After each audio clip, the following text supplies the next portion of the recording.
if I buy a game on PC now, I can download it. So I still own it. I don't own this. I'm just owning the right to stream it at a painful It says price. stop recording. Now the question Is it going to? I don't know. We're gonna find out. We will see how good Facebook's Live is versus. The everything else. But yet it doesn't show. Huh. I want to boost. Okay, so there it goes. There we go. I don't like Everything else. but yet it doesn't show. So now we transition. And There we are. there we are. How about All that? right. So, Facebook has a lag, but we're kind of used to that. yeah. We're So- working on it. They're So working I'm on it. John, I'm Kyle. and we're going to talk about 10 techniques to grow your business on social media. Yes. And we're also going to focus on, I guess, the techniques that don't quite work anymore, or the techniques that aren't as effective as they used to be. And you should probably steer clear of some of the things we're going to talk about. But you should definitely do the other things that we're going to talk about And, on here. I mean, we have a cheat sheet Mhm. because we want to make sure we cover it all. Yes. And we're going to upload that as a blog afterwards and everything else. Yes. But the first thing is a lack of a strategy. Yes. So many people think social media is like cooking spaghetti. They cook the spaghetti, they pull it out, they throw it against the wall and see what shit sticks. That doesn't necessarily work. Even though we think it does, we may find, this cool post or this funny joke or something like that. And that's fine to use every once in a while. But even then, it still has to be incorporated in your overall social media strategy. You mean I can't just create a page or take an existing page that has sat for years and just start throwing shit at it and hope it works? Unfortunately, not as much as we all wish we could. There needs to be a very developed plan that goes into posting on social media. And this is what I always say: posting on your own profile and posting on a business's or a group's or an organization's profile are two very different things and require two very different sets of strategy. Your own profile is more or less a sort of digital stream of consciousness of whatever you're thinking or feeling or what you find interesting. With a business that doesn't quite work as well, and even the ones that do make it seem like that, chances are they had a ton of strategy and thought put into it. Just like anything else you do with your business or organization, planning has to be a major part of it. So is that why when you take over social, you actually talk to the client, find out what their personality is, Mhm. whether they're fun, stuffy, because you need to convey that on the actual page. Yes, your social media page, regardless of what platform it's on, is a reflection of your business. It's a reflection of your philosophy, your business's beliefs, your core environment, for lack of better words, and it needs to reflect that online. Everything has to be consistent. We're going to bring that word up a little bit later. Everything has to be consistent. You have to have that consistency on there. So it's very, very important to make sure that this plan with social media not only is a plan for the platform, but it aligns with the business and all other strategies as well. Everything has to connect, everything has to kind of work in synergy to be truly effective. Okay, so you talk strategy, but initially when I start my page or I've had a page and it's sat dormant for years, Mm-hmm. how do I know? I know we're going to cover who our customer is later, Mm-hmm. but you always talk about analytics and how they play into things. Right. Is that part of your strategy? Oh, 100%. Any social media manager who is truly into it will probably always, without a doubt, tell you that analytics and the numbers play a big part because the numbers don't lie. Depends, but we'll get to that. The numbers, for the most part, don't lie. The numbers tell you the information that you need. They tell you how many people are looking at your post, what time they're looking at your post, what day, the posts that resonate with them the most, whether it's male or female looking at the post, and even sometimes where they're from looking at it. Those things matter because they actually allow you to take on a more effective strategy and to get your message out there. If you have a post that is doing extremely well and it's because of the content that they like, then obviously you've changed your plan to focus a bit more on that content. You want to constantly push things out there that people want to see. Even though it's free and they're visiting your page for free, people want to take away something from it. They want to take away value from your post. And that's exactly what it pretty much encompasses a plan on there. That's why the numbers matter. The numbers will tell you that.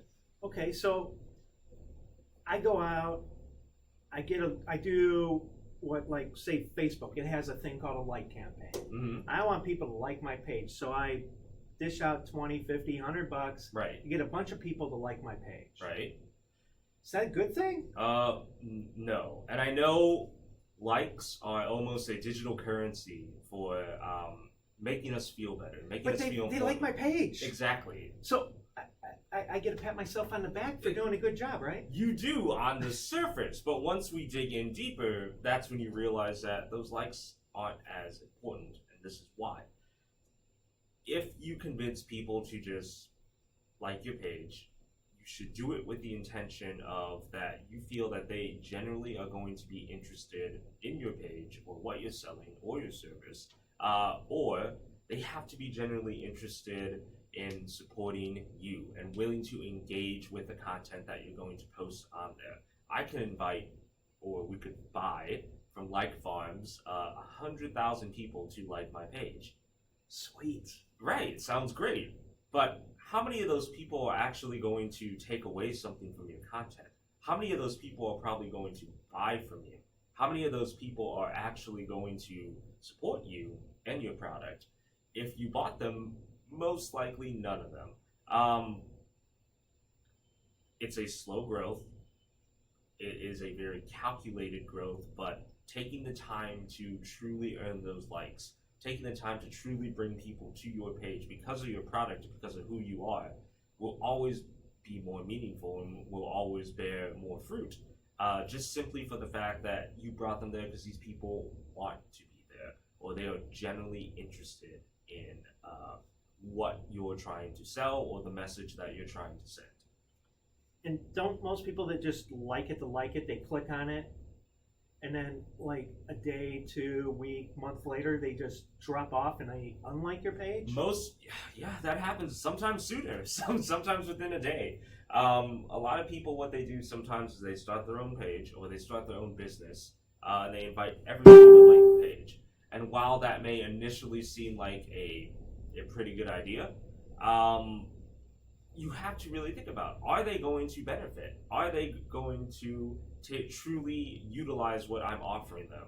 Am I giving them value? Because if you're not, there's no reason for them to stick around. It's all very superficial. I like likes, but at the same time, I don't, because I feel like at times it could be manipulated in a somewhat dishonest way, and ultimately it's a very shallow reflection of who you truly are and the strength of your product and the strength of your message. So again, if you're going to do that, that's fine. But again, just like before, there's strategy involved. Don't invite your entire friends list for the page, because I'm willing to bet that there's a majority of them who just, not in any way to be mean, but just they don't care. They're not interested. Okay, I'm going to go one last thing on likes, and then I'm going to kill likes, and we'll go to item number 2.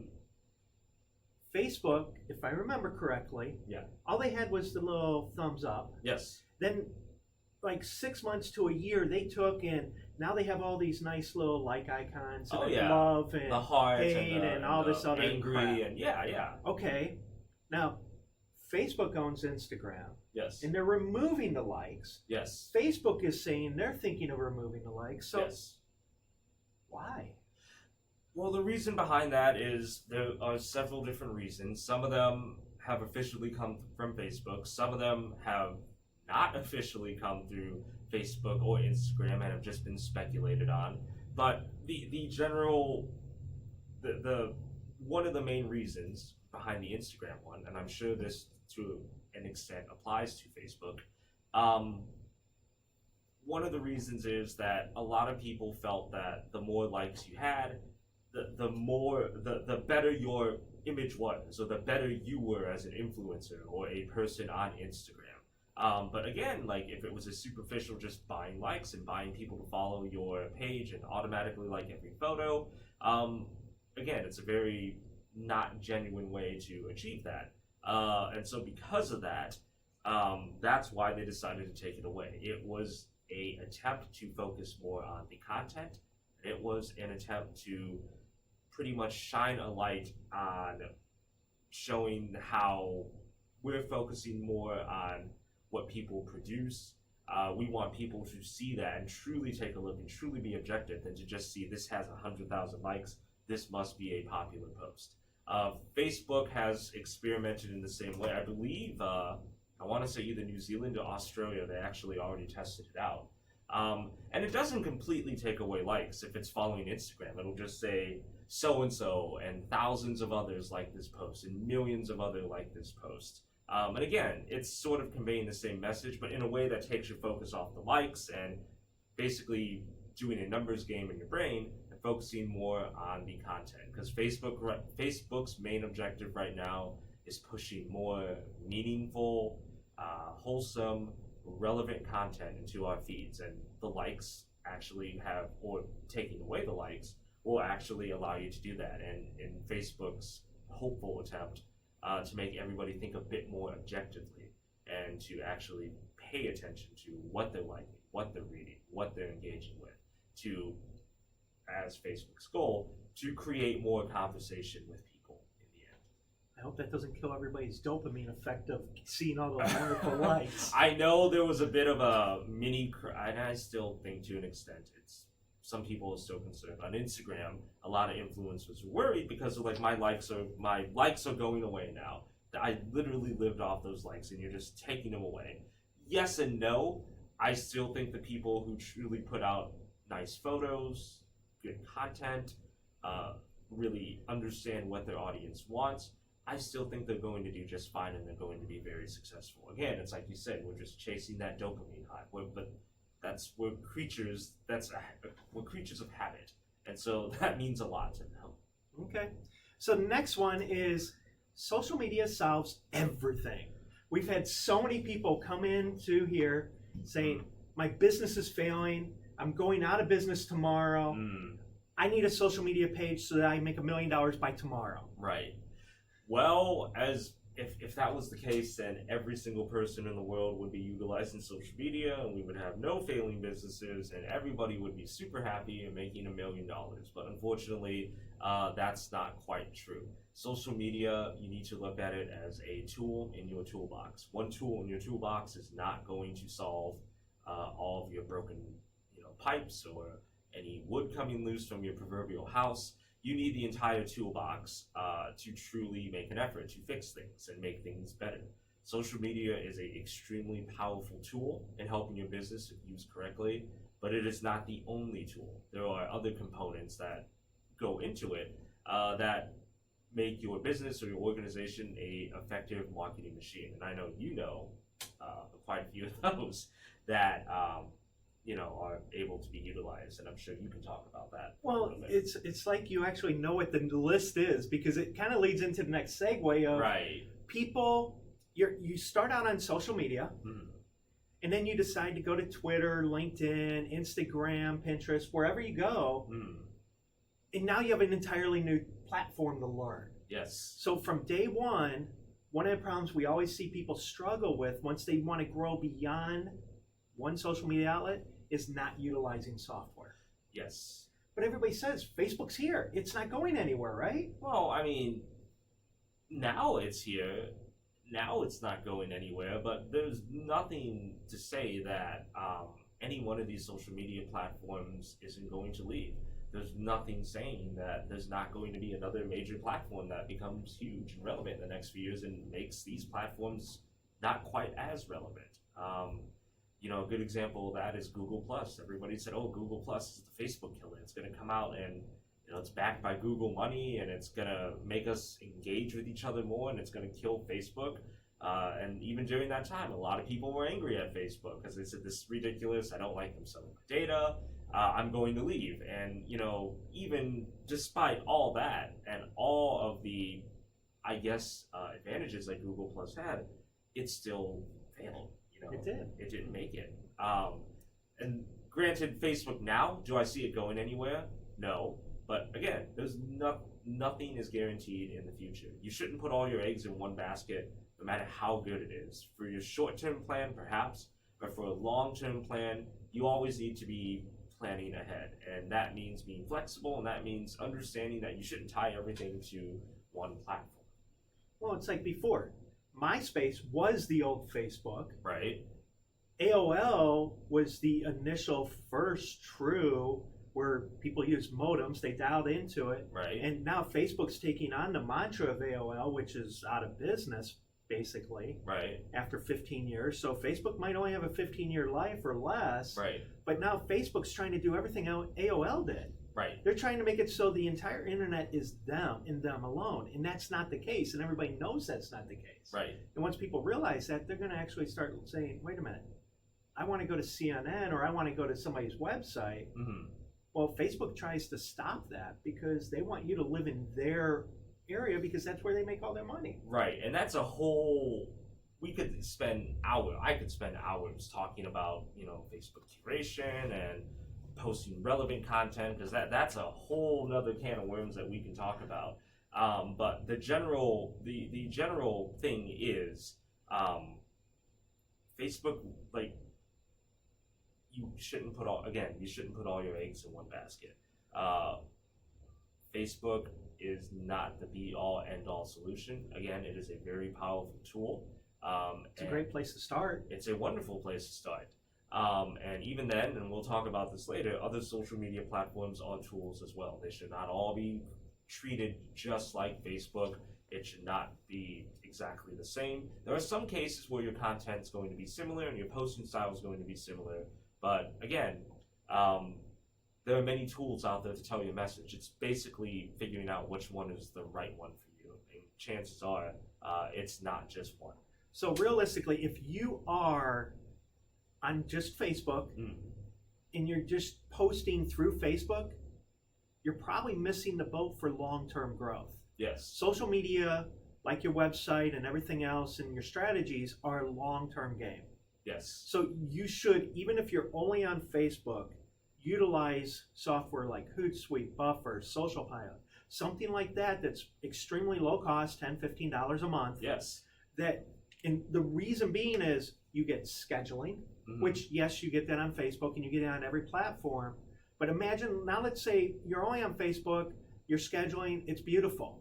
But now you go to Instagram and then you find out, oh, wait, I also need to go to Pinterest, I need to go to LinkedIn, and I need to go to Twitter. Yes, if you have multiple platforms you're managing, even if you're just a business and you're doing the social media by yourself, make your life easier and invest in one of these platforms that allow you to post across different social media outlets. A, it keeps everything in order. B, it allows you to see at a glance what's going out and when it's going out. And C, it allows you to basically, some platforms come with, and I want to say this in a nice way, their analytics, their data is they go a bit more in depth than just each platform does. They also combine multiple platforms. Yes. If you were to just stick with just one platform and look at the analytics, you would get along and you understood how to read them and to basically adapt and utilize them, you would do just fine. However, by having this data that you can combine together to have an entire cohesive look at who your clients and who your customers are and the content that they're most interested in, that's something that each platform on its own can't really do. And just trust me, everybody says, oh, I could do it per platform. I could do it per platform. I could post here and here and here. If you are constantly scheduling, if you are constantly putting out new content, you will lose track very quickly. It is extremely easy to get completely lost in the sea of social media. and other platforms. So because of that, what you want to do is you definitely want to make sure everything is scheduled and organized. You can view it at a glance. You can reschedule a post. You can edit a post. Everything is at your fingertips. Everything is just in one area, on one plate, and it makes it so much easier. But you're missing a couple of the key points. Beyond what you said, you can actually have an approval process. Yes, you can. That is probably the biggest thing that we use our software for. Is a good majority of our clients will actually log into the software. They can change it or anything else. If they can put in feedback so that we can see how their business is evolving. But we have some businesses that are currently consumer oriented, no business. Mm-hmm. But we know within the strategy that we help them build, in the next 6 months, they're moving not just from consumers to businesses as well. If you have clients who need that approval, you need an approval process. If you have clients who need to see the post and approve them before they go, our lawyers and doctors are like huge on lawyers and doctors definitely, because one wrong word or one phrase said the wrong way could potentially get them into trouble. By utilizing that, it gives them the flexibility to make tweaks, to make edits. Let's say you're not the only one running social media. You have other people underneath you. Most of the software allows you to add them as team members. It allows them to see the same stats that you want to, or not. You can curate it to see how much control they have. To an extent, Facebook's Business Manager is the best example I could think of. But again, that's just through Facebook. That's the downside. And they constantly change it, where if you get the software, once you learn it for one platform, you've learned the same interface, the Yes. UI, for every social media platform. That makes like a business owner's life 100 times easier. Yes, if you, for example, a popular one is Hootsuite. If you're using Hootsuite and you have your Instagram, Twitter, Facebook, LinkedIn, Pinterest hooked up to it, learning to read the analytics, learning to read the stats, learning to see which posts are performing well and not so well, it's all the same across the UI, like you said. So again, it just makes everything so much easier. And to somebody who's not really experienced with this, it may not sound like a huge deal, but every bit of time that you can save doing that allows you to focus not only on effectively running social media and developing a plan, but to focus on other tasks related on your business. It is a time saver, it is an organizer, and if you are running more than one account, I would strongly advise taking a look or investing in But software. as a business owner, I'm going to add two things that I think are probably the be-all and the only reason for software guaranteed, hands down, if everything else sucked, and it doesn't, is security. Right. It's centralized through the software, so you're not getting 100 people admin rights to your page. Right. But also, it keeps your employees off of social media Yes. because they're in this one piece of software like Word or Excel. Yes. That software, all it does is it handles the posts. Any comments coming in go into there. Messages flow into a centralized inbox. So if you are on multiple, and maybe today you're not, but you eventually might be, it centralizes everything. Yes, it does. I just made my employees' lives easier, and now I don't have to worry about you doing selfies and uploading stuff on your personal page as well. or You're focused. or getting distracted, or just losing. It's very easy to lose yourself in your timeline. So this kind of just takes that distraction away, because people say all the time, well, how can you manage social media when you have to be on social media? I'm like, well, the key is I'm not on mine, so I don't get distracted. This allows me to stay within the client's social media, their timeline, their goals, their needs in terms of posts and the content that they want shared on their platform. So again, it basically silos you into your clients and kind of helps to push away the distractions that Facebook, your own Facebook or Twitter or Instagram may offer. So again, we're talking a lot about the software, but I would say it makes a huge difference. Well, I can't imagine not utilizing it. You're going to notice all these topics. It was hard. You gave me 4 topics, and I extended it to 10. But everything we're doing is in actually a chronological order, because the next section is platforms. Well, most people will start with one, and we encourage just one unless there's an absolute need for multiple. Right. So the next one is having too many platforms, not enough platforms, not being where your customer is. Mhm. So it's choosing the right platform. Even though we keep talking Facebook because one, we're on Facebook, we're on YouTube and everything else, it's like, where are your customers? Exactly. Everybody thinks too that they need to have every single platform at once, and my argument to that is you don't even know who your customers are and what they like and what causes them to engage, and you want to jump on all these other platforms. There are a few base platforms that I feel that everybody can utilize regardless of your business, but I think the smartest thing to do is to first determine where a majority of your clients are. For a lot of small business, truthfully, it's Facebook. Build from there, find out what types of content they like, and then when you start to expand to other audiences or to similar audiences on different platforms, you now have a baseline to follow and to just basically build from there. It is it's something that again takes time, but in the end, it's all part of that process that we talked about earlier, developing a strategy that will allow you to effectively move forward and to not throw spaghetti at the wall, but to make sure that each post is strategic, each post has a purpose, regardless of the platform that you're on. And when you choose your platform, remember that every platform is different and unique. Yes. So don't post.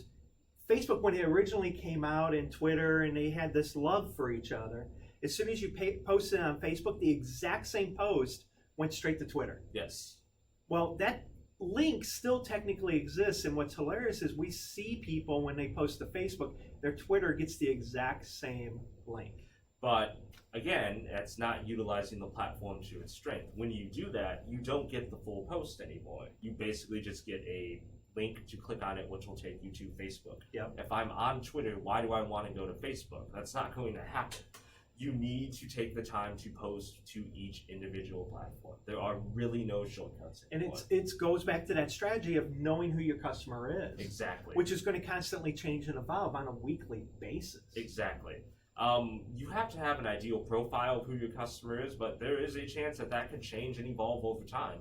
And really, the only logical thing for you to do is to change and evolve as well in order to meet that. So, for example, if you are posting, let's say you're posting informational topics that are related to your business or your industry, and people seem to like them. But all of a sudden, you start posting more personalized topics. Like, this is our employee, she's been here for 13 years, wish her a happy anniversary today, and those go through the roof. You now have an idea of what does well on your platform, what people like, what they want to see. Because even if you're not on the software, Facebook will tell you that. So because of that, you are now learning what your customer likes. You're learning what posts do well with them, what posts don't perform as well with them. And by doing this, you basically allow yourself to create the ideal content that your customers want, but at the same time, tastes change over time.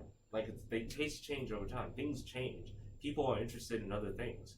That's, again, if you have a strategy, and if you have been paying attention to the analytics like we talked about earlier, that will allow you to basically pivot, change, adapt, and to basically keep up with the needs of your clients.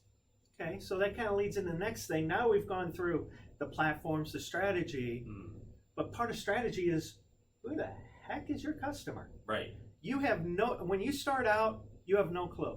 If you haven't looked at the insights, analytics, if you already have a page, then you're missing the boat of who. You're taking a complete guess. Yeah. You are not your customer. You're not, period. No. Your customer is themselves. Exactly. You should create like 3, 4, 5, 6 what's called personas, and identify.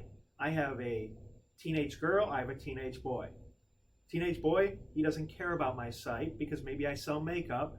Teenage girl loves it. Maybe it's about hair dye. Well, that could pertain to both, but probably more girls than guys. It's figuring out who your audience is, defining it, but then constantly evolving it to meet the changing needs of your business. Right. And again, this is where social media isn't a thing you just hop on for a day and finish it. No, I always joke, it's a full-time job, and if you truly want to utilize it to its maximum potential, it is a full-time job. These are things you need to pay attention to. But if I'm an employee, I might only be allocated 10 minutes a week total. Mm. It's like, it's not a full-time job. It's whenever, and then if I get pulled for something else, it might be never. Right? Which is not, we're going to get to this too. That's not necessarily a good thing, but that's something that we see happen very often with businesses. They busy, things happen, they don't have time to constantly get on Facebook or look at their analytics or, you know, take a look at what's happening, what hashtags are the most popular on Instagram. They don't have time to do that. Yes, you have to run your business, but at the same time, you are letting a component that is designed to help your business basically go ignored. And again, when it goes ignored, you can't realistically expect it to get you anything.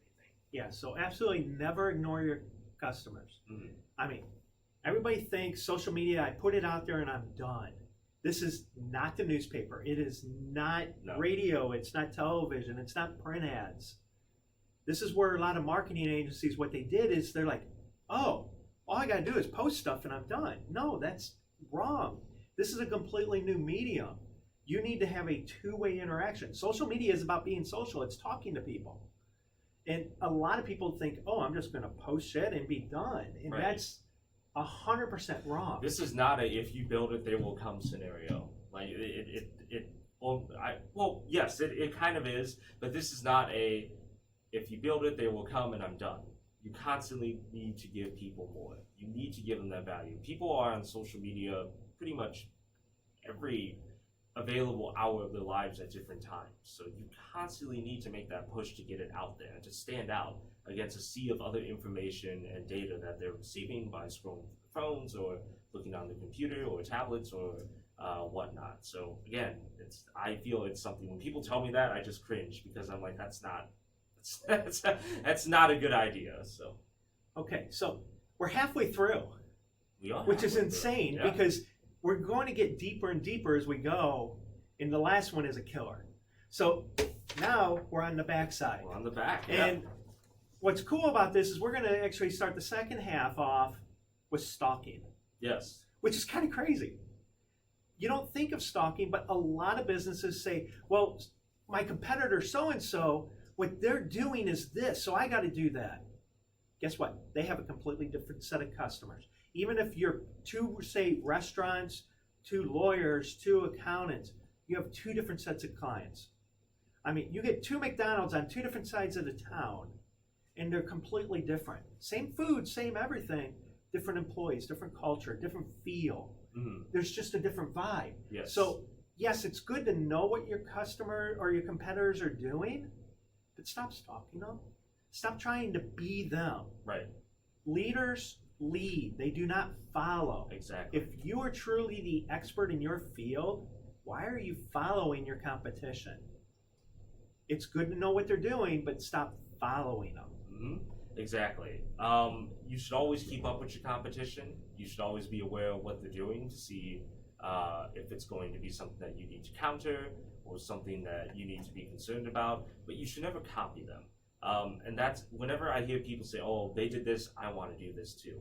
I don't like hearing that because basically it's telling me that you're not willing to be a leader, you're not willing to stand out, you're not willing to take the lead and to show people why you are better than your competition. We just want to ride their coattails. And most of the time, that never works. 90% of the time, those type of people will automatically fail within the first 12 months. Exactly. Again, it's lack of strategy. It's lack of vision. It's lack of a plan to actually take your business forward. You can take ideas, but even if you take an idea and say that's pretty cool, you have to find a way to implement it to make it reflective of your business and your culture. There's a joke that goes around online that when businesses want to use like jokes or memes, and they say by the time if a big business or company or corporation uses a meme, the meme's officially dead. It's too late at that point. You're jumping on a bandwagon. You need to lead and not follow. Well, next one, following, which is Oh, perfect. yeah. So that could, I think you missed that one. But There is a meme that went around Mm, with a local grocery chain, yeah. which I saw on at least a dozen profiles. Right. It was a turkey Hmm. that kind of looked like a male anatomy part. Oh, okay. And right, it's right. like, really? Right. Everybody's sharing that? That's like, yeah, it's kind of funny. It's a Mhm. attention grabber, but be careful of who you follow. Don't follow everybody, Right. and only follow those where it can be a mutual benefit. Right. Like, I know so many people that are on like Twitter and they have all these followers, or they're following all these people. Mhm. None of those people will follow them back or engage. It's going back to that like scenario where, well, I'm following 50,000 people. I have 50,000 people following me. But if they're not helping you grow your business or buy your Exactly. products or services, they're an absolute complete waste. In the couple hundred people that might buy your products and services, they might be drawn out because everybody else is flooding the information. So your message to make money just went out the window. Exactly. People say all the time, why do celebrities and influential people only follow a small amount of people? They have millions of followers, but they only follow like 50 people at most. They say, oh, it's because they're stuck up. And I'm like, no, they're being very smart about who they're following. They are following people who are going to connect with them, who are going to help them, who they believe are influential to them, so they want to be related to them in some way. They don't just follow randoms just to say, I follow this many people. That, of all things, should tell you, like, it doesn't really matter in the end. It's And who you follow. You got to think all those influencers with just a few followers pay probably hundreds of thousands, if not millions of dollars a year to help them get those engagements and everything else. So they're spending a ton of money, but yet they're not looking to follow a ton of people. Exactly. It's a completely different mindset. Everybody's like, well, I need, no, you don't. You don't, right? Look at your friends that you have close to you. There's probably a dozen or less. Mm, I know for me, it's probably less. mhm. So it's like you have your inner circle. Those should be the people you follow, Yes. and that's it. Yes. And the same. If you rule get a applies. million people to follow you, phenomenal. But you should not be following the world. No, the same rule applies on social media. If I am working with a client's account and they do ask me to follow some people, I want to make sure I understand their business enough that it's going to be related to them. But also on that same note, it has to be it has to be reflective of who you are as well. I make it a habit to not follow. If a business does ask me to follow profiles, maybe 10 at most, but 10 that I absolutely know are related to the profile or the business, and they're going to actively share or engage or work with the business as well, or something that I feel I can take from them that would actually help the business. Again, So there's a strategy. business alignment. I guess in a way, yeah, in a way there is, but again, it goes back to strategy. Everything has to play into who you are, who you want to engage with, who you want to attract, and that includes the people that you follow as well. Okay. So the next one kind of goes along with the influencers, where everybody's like, well, social media is a free platform, so I have to be on it. That's why I want to be on every platform. Mm-hmm. But reality is it's not truly free, No, it's not. because your time counts. If you're paying somebody to manage it, their time counts. Mm-hmm. If you're paying a company like us, our time counts. So right there means it's not free. It takes time to do and to do correctly. Right. You're completely right about that. Your time isn't free. If you're creating content for your platform, if you're creating images or video or writing something for it, that's not free. That's time taken away from something else that you could be doing that's going to help your business or help your life or help your well-being. So you have to stop looking at it as like, well, Facebook's free, this is free. Cost-wise, yes, you don't have to pay to be a member of Facebook. You don't have to pay to be a member of any of these platforms. But the time that you put into it is an investment, regardless of what anybody says. It effectively takes away from your overall time of doing something else. So It's not free, people. It's not. You have to factor that in as well. You have to value the time and the effort that you put in. Okay, so we've gone over a lot. This one is probably one of my second biggest pet peeves. That's why it's the second from last. Mm. And it's inviting every one of my friends. Oh, I hate that. 4 years ago, I invited every one of my friends on every page that I fell in love with or that we were managing. And they're like, why are you inviting me to this? Right. They're like, I could give a rat's ass about it. I don't Right. care about it. Right. Exactly. So what I've started doing is any pages I'm on that I like, I'm like, okay, that's great. But when I see a post on that page that I like, I share it to my page. Exactly. And I put on there why I like it. Exactly. And if one of my friends sees it and they're like, oh my gosh, I love that, they in turn go to that page. Right. They like it. And I just help that business truly grow because now instead of inviting the world, I'm inviting people that are interested in that page. And who will most likely interact with that page? They'll buy the products, they might buy the services, they might share stuff. Maybe they don't buy, but they share. Yeah, To me, that's just as valuable. It is just as valuable. I can't tell you how many times I've been invited by friends or acquaintances or whoever to like some random page. And 99% of the time, I will not like it. I'll do a quick look at it. I'm like, this has no interest to me whatsoever. This is in a completely different city or a completely different part of the country or the world that I'm never going to interact with.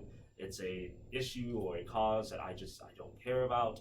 And if I don't desire to learn more about it, then I'm not going to like that page. It's a fast and dirty way to get a lot of people to like your page because they're like, oh, I like Kyle, I like so and so, whatever. I'll help them out.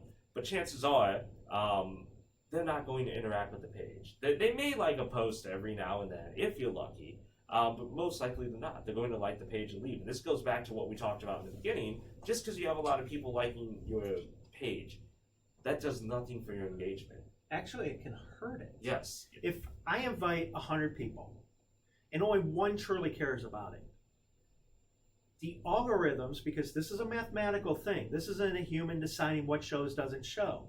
It's a computer saying, okay, I show this post right away, I get 10 people to like it out of 100. Right.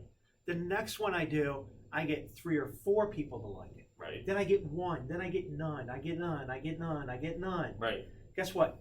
Those 100 people that you invited are hurting your business. They've done absolutely nothing. They've done nothing, Yep. and now Facebook or Google or YouTube, or it doesn't matter what platform you're on, you're not giving value to your customers. Again, if you truly want to spread the word, share it on your own platform or profile. Tell people why it matters to you, why it's so important, or why you think other people should know. And then if people are genuinely interested, they will engage and they will continue from there.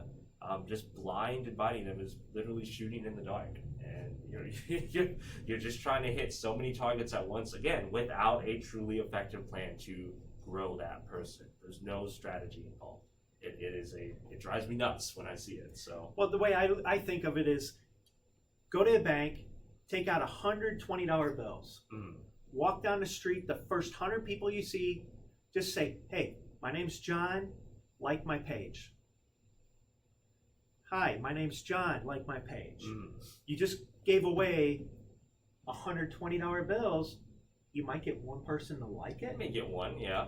It's It's a bold strategy, but will pay off. Yeah, in like a million years. Yeah, if I got that, maybe I'd check it out. But again, if I don't like the content, my time is short. I'm not going to waste my time liking the page, because by liking it, you're going to see these posts that you don't care about. And every now and then, I just go through my list of my likes, and I'm like, I don't even like this anymore. I'm tired of seeing this post. I don't care anymore.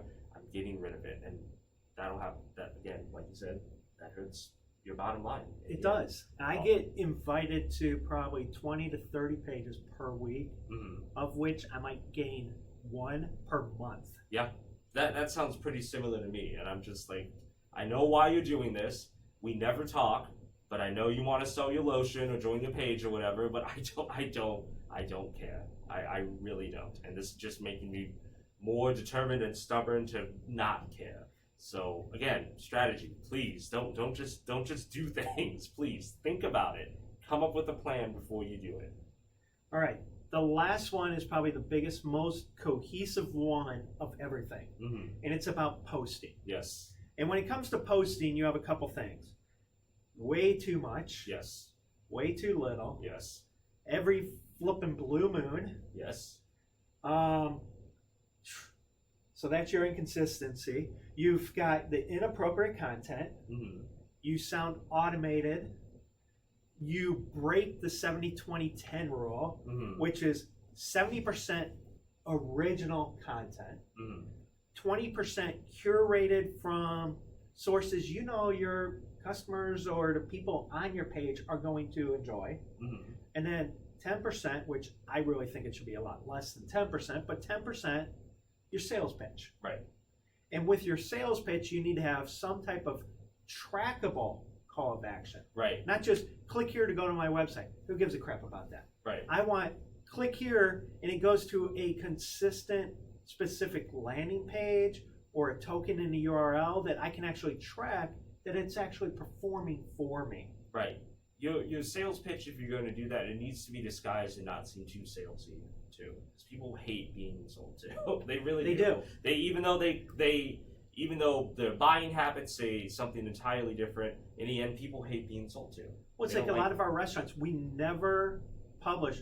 Come in today, it's like, here's our weekly specials. We publish menu because not everybody goes out to eat every day. Right.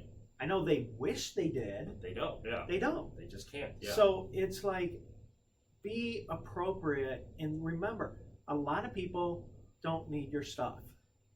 I mean, we have lawyers. Like, let's say it's a divorce lawyer. Guess what? A person only needs a divorce lawyer when they're going through a divorce. Right. So you might be posting stuff left and right, but if it doesn't pertain, or like our real estate agents. Mm-hmm. Person buys a house every, what, 5, 7, 10, 15, 30 years? Yeah, that sounds about right. So you need to change your game up. I mean, if I know somebody's going to buy a house or sell a house every 5 years, then I need to be doing a lot more in that. Yeah. It's not about selling a house. That's, you've just lost that person. Right.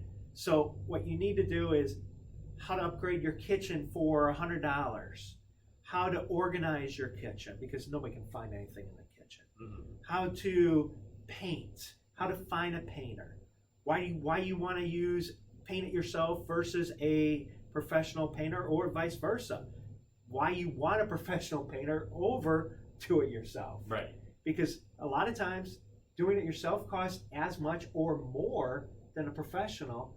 Takes twice as long if it ever gets done. Right. And if you do it the right way, which there's a chance you may not. So you have to give people value on your page. You have to have them take away something that they felt like their time, as small as it was, that they took to click on your post or visit your page was worth something. And the last thing that people want to see is a blatant sale on there, like buy now, you must buy, do this. People are very they pick up on that pretty quickly and they don't like it. So again, by not selling and by presenting value in other ways, you actually are in the process of courting a sale or courting people to become more interested to your cause. Part of social media that everybody gets wrong is they think it's a sales tool. Yes. It's not. It's not. about branding and marketing. Especially now, Facebook is trying to make the sales part even less relevant than it was before. They said their main goal is to bring people relevant content, to make people communicate. People don't communicate over sales. You buy in a sale and you're done. So it's all quality over quantity. yes. I mean, you can write a 2,000 page, or not 2,000 page, 2,000 word article that nobody reads, but I got the quantity there. Yeah. Or you can write a 500 to 1,000 word article that's very targeted to what you're trying to answer, because everybody goes somewhere to get an answer to the problem they're having. Yes. So it's like if you search on Google, you're going to do that search because you're trying to get an answer to the problem you're trying to solve. Yes. So if I'm looking for widgets, if I go to Google and I say, find me a widget that works with this, Mhm. I don't want to look at a bunch of stuff that doesn't matter. Yeah, 100%. And bulleted lists work phenomenal. Because they're quick, people can read them off super fast. Everybody's time is limited Yeah, nowadays. your time is limited to run that page, but so is everyone else that's looking at that page as well. So they need to get through it quick. They need to get to the point quickly and then move on. So It's yeah. like we started looking before because everybody's like, oh, well, you need real long articles. Mhm. Actually, we found out shorter, sweeter actually gets more engagement Yes. and it gets more purchases. Yes. The downside with writing articles versus, say, paid ads is when you write a blog post Mhm. and you start promoting it, for it to truly own, when I say own, that's the top 3 spots of Google or Bing or Yahoo, Mhm. it takes 35 weeks. Takes It's time. not- Yeah. It takes time. Now, you can do paid ads and boost instantly, Mhm. but the minute you stop doing those paid ads, if you weren't working on that quality content, Mhm. you have no customers. Right. So a lot of times what we'll do is, and we just had this happen where we took over a client a year ago. First year we had to do a lot of paid ads. We run no paid ads for them now because that organic content has now come up. They now own organic, Right. no paid ads, Which is nice. which is insane because they keep asking us to. I said, let's give it 24 hours. Mhm. And they're reluctant, but now they're like, sweet. Mhm. And that $20 for a post that we don't boost, boosting is bad. You create an ad instead of boost. Mhm. Instead of spending that $20, $100, $500, $1,000, they don't spend that now. Exactly. And now that's money they can use for other marketing. It can be used for employee incentives. It can be used for a ton of other stuff, or just adding to the company's bottom line. Exactly. It again, it all goes back to what we talked about in the beginning. You need strategy. This all plays into an overall strategy of developing and promoting your business online. And if there is no strategy, you can't really come up with an effective plan that's actually going to help.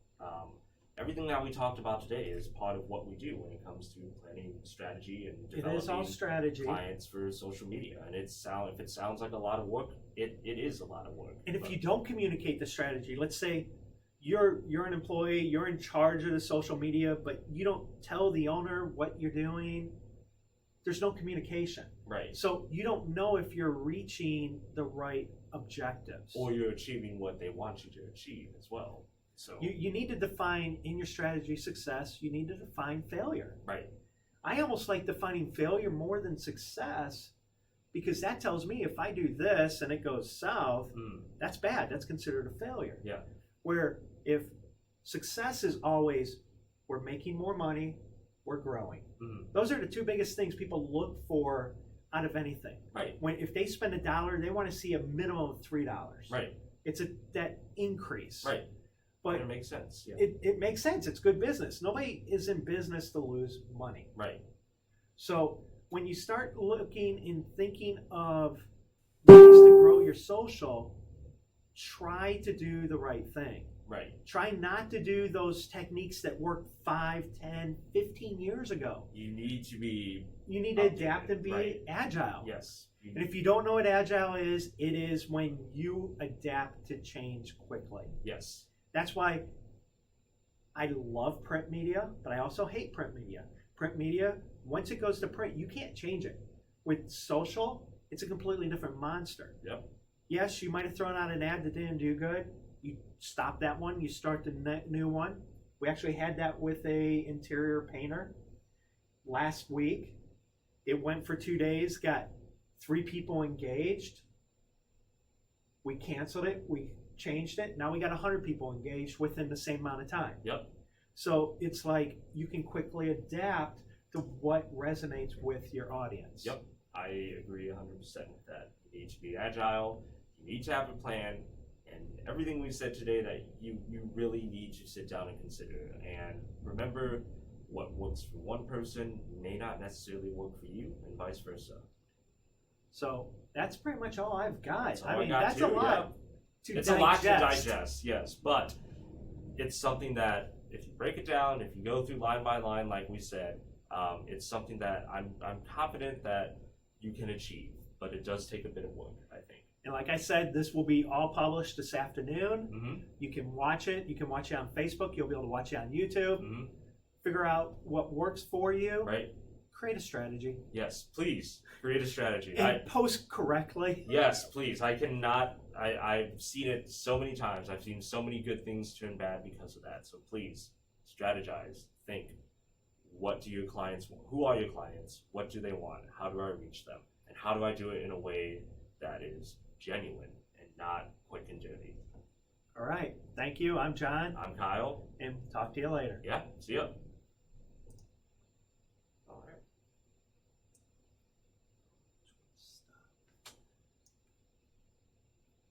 That's saying not